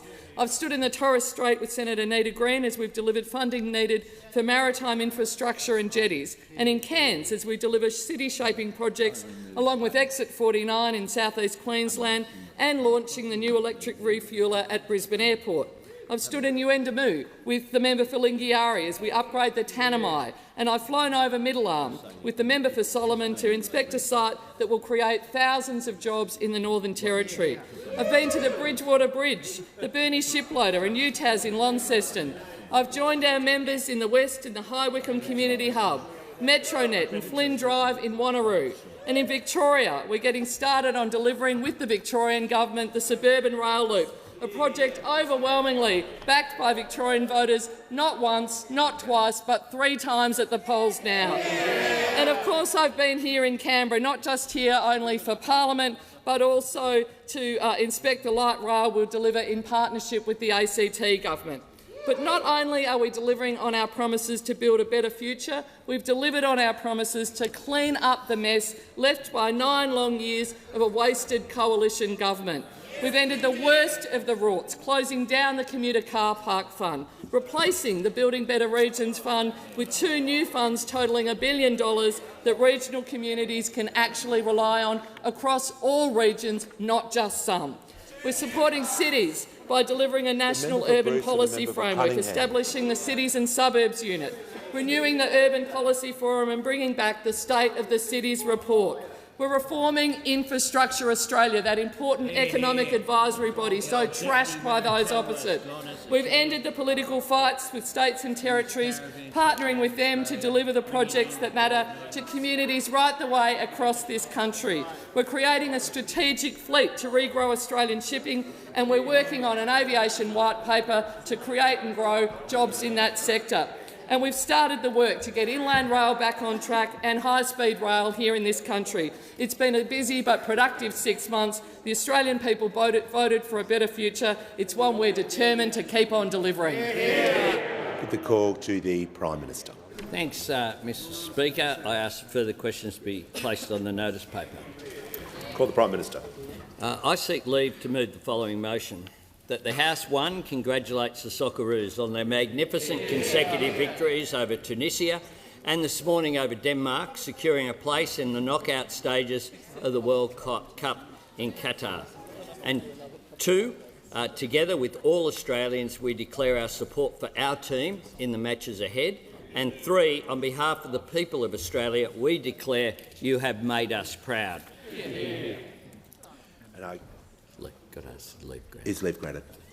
The Leader of the Opposition leaves granted. Call the Prime Minister. Thanks, Mr Speaker. And the Leader of the Opposition will speak to this motion as well, and I thank you for his cooperation. I do want to say that a few of us are a bit dusty this morning, a bit tired. I, with the Minister for Sport, and I'm sure others, we were exchanging messages on through Twitter and in text messages in the early hours of this morning. When it was 0-0 at half-time, I think that Australians who were up at that time, about 3 o'clock at half-time, were very hopeful of going forward. But the truth is that the Danes had most of the attack in the first 30 minutes, but Australia really were coming back. Then, of course, you had that extraordinary goal from Matthew Leckie on the break, where he went left, went right, went left again and nailed it with the left foot into the corner to send us into the lead. You then had, I think, quite an extraordinary period, including those terrible last 6 minutes when it went up, where Australians were, whether they were at Fed Square or in their homes, all just hoping that Australia could hang on. And there was corner after corner, there was attack after attack from the Danes, and I pay tribute to them who kept coming at the Socceroos. But the Socceroos had a strategy. They went to a back five when they led 1-0, and it was an extraordinary win against a very high-class team. If you look at the salaries of the Danish team and the Australian team, I reckon that we're getting pretty good value from our team. And it was also, of course, a fantastic win over Tunisia after a really tough first game against the World Cup champions, France. I have to say that the celebrations we saw around the nation in the early hours of this morning were almost as entertaining to watch as the game itself. To the Socceroos, we say, as a country, you have done us proud. I do note that the coach, Graham Arnold, who drinks at the Sackville Hotel in my electorate, has said that he made sure they rested after Game 2 and that they got off social media. So they mightn't hear about this, but they should know that all Australians are on their side and will be cheering them on against Argentina, who, of course, with Lionel Messi, represent one of the great teams in world football. It is the world game, football. It's watched by more than any other sport, and it will be a fantastic boost, as the commentators were saying, including Craig Foster, who does such amazing work at Addie Road in my electorate, was saying overnight, along with Mark Bosnich in the commentating, that we all watched, I think, afterwards. The problem with staying up at that time is that when you have a win like that, it's very hard to just turn off the TV, and I certainly didn't for some period of time. So I think that it is a fantastic achievement. I do note the calls around Australia for a public holiday to be declared, and I'm afraid that at this point in time it was a bit late at 4 a.m. in the morning to call a public holiday today, but I reckon if we win the World Cup, well, that might be a different story. So we'll wait and see how that goes. I think that would be very hard to resist, Mr Speaker. But I do want to pay tribute to the work that Annika Wells plays as the Minister for Sport. The Minister for Sport was recently in New Zealand. Of course, we will hold the Women's World Cup, and that is going to be a major event for Australia, a major opportunity for tourism, a major opportunity to inspire young girls in particular to take up a team sport. Team sport teaches people how to win, how to lose, how to work as a team, how to cooperate, and it teaches them great social skills as well. So whatever sport people play in terms of team sport, I think is always good for young boys and girls to participate, as well as it's good for people in later life if they can as well. So all the best to the Socceroos. We'll all be watching in a week's time. Parliament won't sit, of course, for the rest of the World Cup unless the Senate keeps talking over the next week, and that is possible, Mr. Speaker. I don't discount that possibility. But whenever they stop talking, we will gather back here. But I suspect that we will be watching it from different places rather than together as well. So I commend the motion very much to the Parliament, and I thank the Leader of the Opposition for his cooperation and support for this. The question is the motion moved by the Prime Minister agreed to, and give the call to the Honourable Leader of the Opposition. Oh, thank you very much. Mr. Speaker, join with the Prime Minister in his words of congratulations to the Socceroos. A pretty amazing outcome to get down to the final 16, and unexpected in some ways, but the skill and the tenacity that they've got, the coaching that they've received, and I suspect the cheers from the Australian supporters. It's a pretty remarkable campaign so far.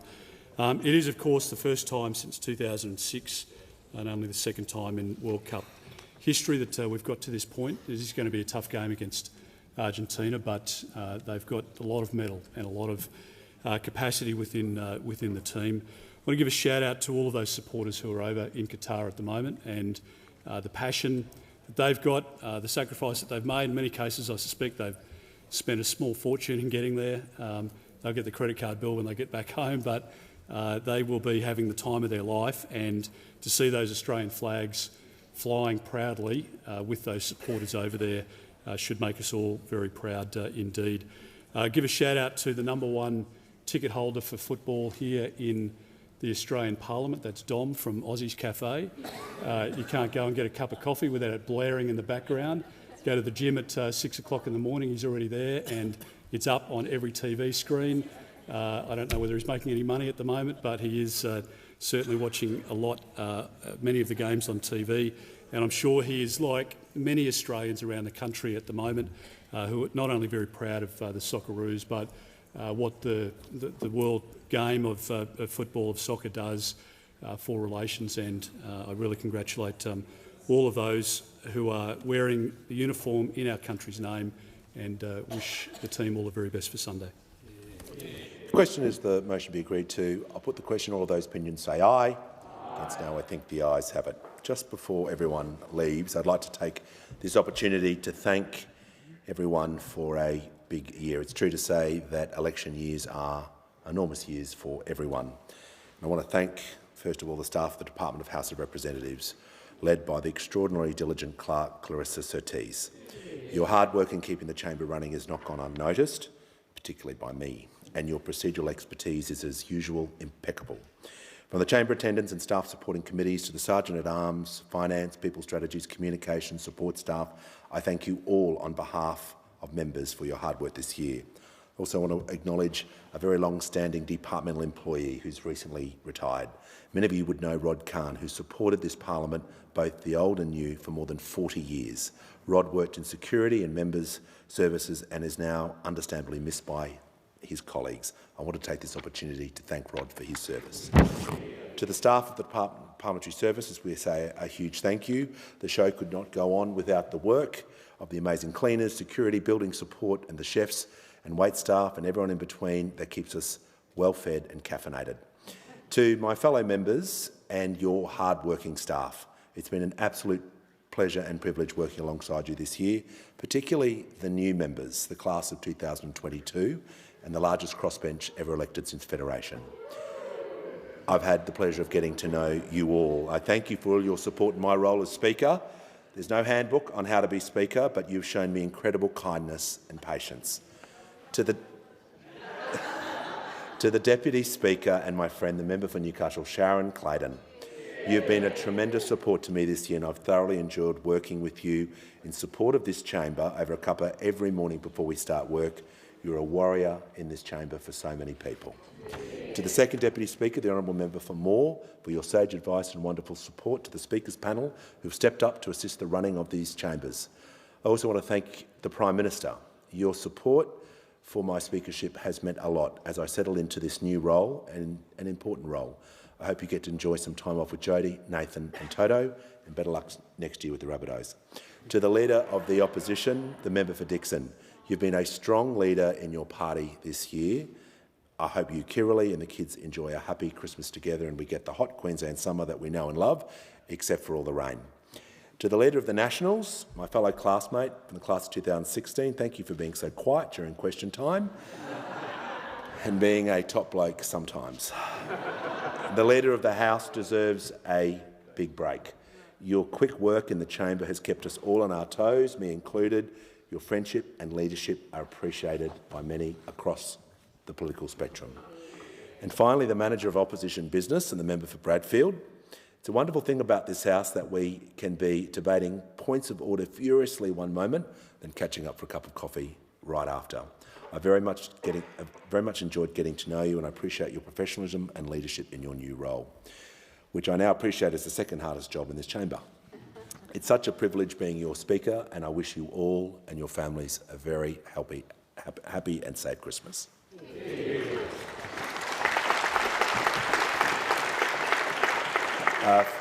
For the information of honourable members, I present a schedule of the status of government responses to committee reports as at the 31st of November 2022. The schedule will be incorporated in Hansard. The member for the Minister, is seeking the call. Give the call to the Minister for Government Services. I seek to update the House with further information relating to the matters revealed by the leaked emails in the Synergy 360 lobbying scandal. I advise the House that the heads of the two agencies for which I'm the responsible minister have taken the initiative of agreeing to establish a joint review of this matter. This will involve the appointment of an eminent Australian working across Services Australia and the NDIA.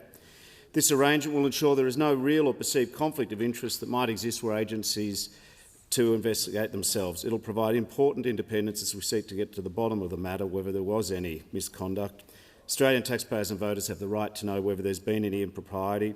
Equally, to be assured that government contracting processes are independent and merit-based and not swayed by special interests or lobbyists. The terms of reference to this review will be finalised in coming days and weeks. And the member for Fadden has Thank you, Mr Speaker. I seek leave to make a personal explanation. Do you claim to be misrepresented? Most egregiously once more, Mr Speaker. I note the articles by the Sydney Morning Herald and The Age and the answers by the Minister for Government Services today, and I reiterate what I told the House last week. I reject their implied imputations in the strongest possible language. I reiterate that all departmental procurements were run with the highest levels of probity, and to that end I formally wrote to the CEO of Services Australia first thing this morning to request that she provide probity confirmation to me so I can provide it to the House as is appropriate. That was of my initiative this morning. The ECE project tender the minister referred to was released almost 12 months before I became a minister, and I believe was in contract negotiation when I was sworn in. I had zero involvement with this procurement or any other procurements and reject completely these accusations, and I look forward to the report of whatever process the minister seeks fit to put in to ensure transparency and accountability. And I call the Leader of the House with papers. Mr Speaker, before I do papers, if I may, first of all, for the information of members, I've confirmed that the Senate still has on foot its scheduled sitting tomorrow. At the rate that they've been going on amendments, they will certainly require it. So when I suspend sittings later today, which will be after the NPI, and the normal 4:30 cut-off won't apply, we suspended that standing order earlier today. So the NPI will run its full course, but shortly after that the sittings will suspend with the intention that the bells ring for us to resume at 9 a.m. on Saturday. It's also the case that the Senate have amended the sitting program which we previously adopted, so I present the revised program of sittings for 2023. Copies of the revised program have been placed on the table, and I ask leave of the House to move that the program be agreed to. I'll put the question. Is leave granted? Leave is granted for the second presentation of a varied sitting timetable. It was quite a chaotic process, but leave is granted. Leave is granted. I give the call to the Leader of the House. I'll move that the revised program of sittings be agreed to. Question is the motion be agreed to, and I give the call to the Leader of the Opposition. On indulgence, Mr Speaker, I just wanted to clarify with the Leader of the House, just for the benefit of members in terms of their preparations and plans, etc. The advice that I have from my leadership team in the Senate is that this matter will be finalised tonight in the Senate, and that there is an ability within the Senate for the sitting to continue late tonight, and for the matter to be for the conclusion to be arrived at for the legislation to be passed, and that bill can come back in its final form to the House tomorrow. Now, in the normal course of events, that would take a couple of hours, 2 to 3 hours, for it to turn around from the Senate and the notice to come back to this House. And I think on that basis, the likelihood, the most likely outcome is that this House will be in a position to deal with this matter at 8 or 9 o'clock tomorrow morning, Friday morning. So there's no interruption to. I understand the Prime Minister's got, and members, and I respect it very much, an important engagement in Western Sydney tomorrow afternoon and tomorrow night, whatever it is, and I respect that. But this is able to be dealt with, Mr Speaker, in the morning. I don't understand the theatre of coming back Saturday morning, and all I say is that this very clear advice, given that we're the ones running the debate in the Senate, is that it is dealt with in the Senate tonight, and it'll be back here. If we want to come back at 8 o'clock, 9 o'clock in the morning, we'll be in a position to deal with it, to finalise it, and for people to go home and save the expense, frankly, Mr Speaker, without people having to fly back on Saturday morning and the additional travel allowance, etc. It just doesn't make any sense. Order. Matter before the House is the revised sittings. That's the question we're dealing with. Your questions to me, the member for Hume. I thank the Leader of the Opposition. The question before us is that the revised sitting be agreed to. I'll put the question. I'll call the Manager of Opposition Business. I just want to highlight to the House that this has been a rather chaotic process, Mr Speaker. It's been a chaotic process, and the root cause of the difficulty. The root cause of the difficulty is that the government tried to eliminate a week of estimates. That's the root cause of the difficulty. The government, supposedly committed to accountability and transparency, put up a sitting program that had fewer weeks for estimates than has historically been the case. So this is a chaotic process, Mr Speaker, and it's very unfortunate that the government was not able to manage this better. I'll put the question. All of those opinions say aye. Against no. I think the ayes have it. Call the Leader of the House. I move that leave of absence be given to every member of the House of Representatives from the determination of this sitting of the House to the date of its next sitting. I'll put the question. All of those opinions say aye. Against no. I think the ayes have it. And the Leader with papers. Mr Speaker, documents are tabled in accordance with the list circulated to honourable members earlier today. In addition, I table the review of the Fair Work Act amendment supporting Australia's Jobs and Economic Recovery Act 2021. Full details of the documents will be recorded in the votes and proceedings.